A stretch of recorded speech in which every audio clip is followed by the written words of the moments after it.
That sounds like an obvious statement, like, you've been working hard on this, it's gonna come to fruition eventually, and here are the fruits of your labor. But what if you've been working towards something? Once it starts working, it might actually not be what you truly want.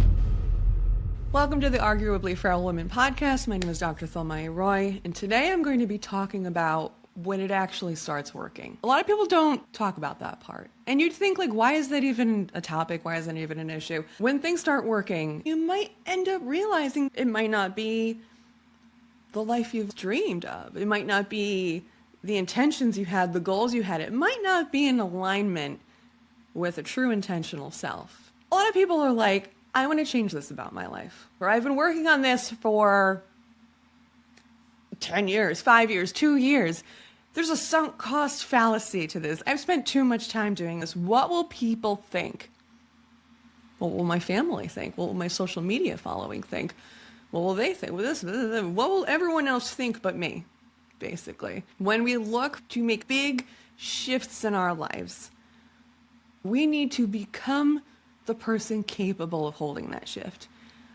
It took me a really long time to learn that for myself. On the outside, it looks idyllic. It looks like I have everything. And for all intents and purposes, I did. And yet, for myself, there was something inside of me that was like, it's not quite it. I personally had a lot of aspirations for doing business. It's something that I always wanted to pursue more fully, embracing. I just saw myself as an entrepreneur, not because I was attached to that identity, but because that type of work and those type of actions and that type of thinking and stimulation and intellect really filled my cup. And that happened to be a thing they called entrepreneurship, so I guess I'm an entrepreneur. You know, similarly, folks will think about that with motherhood. I know I did. There's certainly aspects of like all parts of life that really do fill your cup. My children absolutely do. For myself personally, I view myself as Thomai, and all of these different pieces are part of who I am. But I do not attach my identity to either of them. I'm Thomai and I happen to be a mother. I'm Thomai and I happen to run a business. I'm Thomai and I happen to be hosting a podcast talking to you all about this very topic. But I'm Thomai no matter what, and I'm quite happy and comfortable being Thomai. And there's a groundedness and a steadiness in that. And again, that took me years to get to.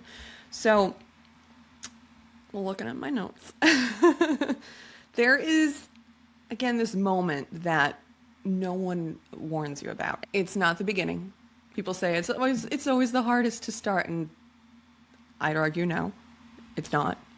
It might feel the scariest to start, but it's not the hardest part. It's not taking that leap. It's not even the risk. That is all fear. But the hardest part is actually showing up consistently to things. And it could be business, it could be life, it could be anything that you want to do.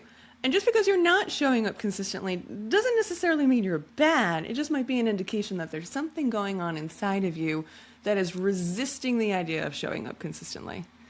And I know this sounds a bit esoteric, but there's something maybe inside of you where, like, this doesn't make sense. And rather than celebrating, you just constrict. Again, the hardest part of achieving something it's not even the strategy of it. It's, again, becoming the person who can hold it. It took me until midlife, like I'm 40 years old now, to know that, hey, I know how to push through things. I know what I'm capable of and what I've proven to be capable of. And I mean, I've carried a huge amount of responsibility with my family and my work and my businesses and my employees. I've absolutely delivered results, and I've done what's needed to be done, what is required. And I also realized that I did it with an intention of making it easier for everyone else. And it took me until 40 to say that is not the goal. It's not about asking people for more and feeling guilty because all of my actions are based on, not me. And it's not selfish to focus on me. I guess what I'm trying to say is, because that might feel a little muddy, How can I say this most clearly?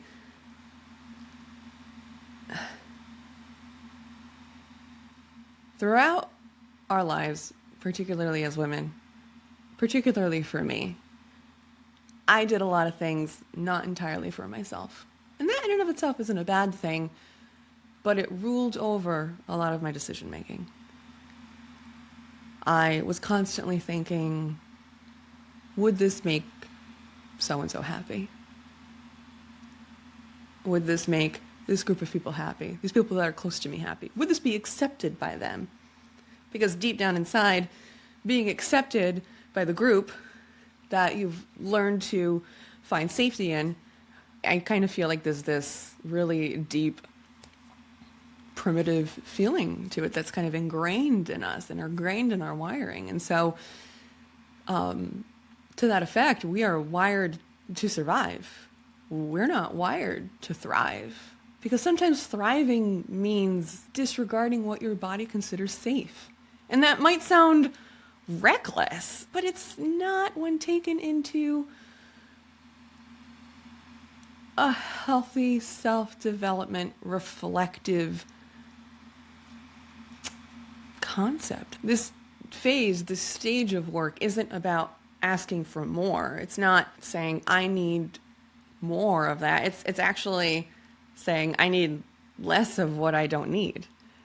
And sometimes needing less of what you don't need means promoting behaviors in yourself that might feel uncomfortable. Can I be more visible without shrinking? Can I earn more money without feeling guilty? Can I lead without over-explaining? Can I just say the thing? Can I just say no as a full sentence? And can I want more without asking for permission? And can I let success just like land without bracing for this impact or the other shoe going to drop? This is a threshold. Moving through this is a threshold that people face, women in particular face, and it's usually brought on in midlife.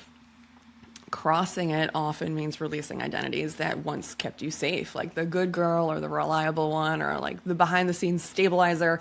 And what replaces it once you get through that threshold, like when I finally crossed it, it wasn't like louder confidence. I mean, here I am on a podcast saying that, but it really isn't loud. For myself, me personally, it's not obnoxious. And it's not harder hustle. It's quiet, rooted, calm, strong self-trust. It's all about the self-trust. And that kind of self-trust just lets you stand inside whatever you've built without apologizing for it. It's this subtle work. It's deep work. It's confronting work. And it's learning to get out of your own way. It's learning to take up space without justification. It's learning to stop performing competence and just really start embodying it. I trust myself even when no one claps. That is the biggest thing. I think for a lot of women, we've been taught what achievement is incorrectly. If I had to personify it, achievement wouldn't be asking me, hey, can you reach this? It would say, you're fully capable. Can you stay? I hope that's helpful. This podcast episode was really just a stream of consciousness, truly. It's my own quick little guidance on what a threshold actually means, the challenges that women face, especially as midlife comes up, and the celebrations that, all come to us eventually when we do the work and we realize, I don't have to worry that much. Anyway, I'm Dr. Thomai Roy. Leave a comment below. I'd love to hear what you think. Follow me everywhere. Links in the description. And, if you want to be a guest, I'm doing guests. That's the other thing. I'm doing guests on this podcast. If you consider yourself an arguably feral woman, I want to hear from you. So that link is in the description below too. So hit the bell, notified, subscribe, follow, like, all the things. It would mean the world. Thank you so much again, and we'll see you next time.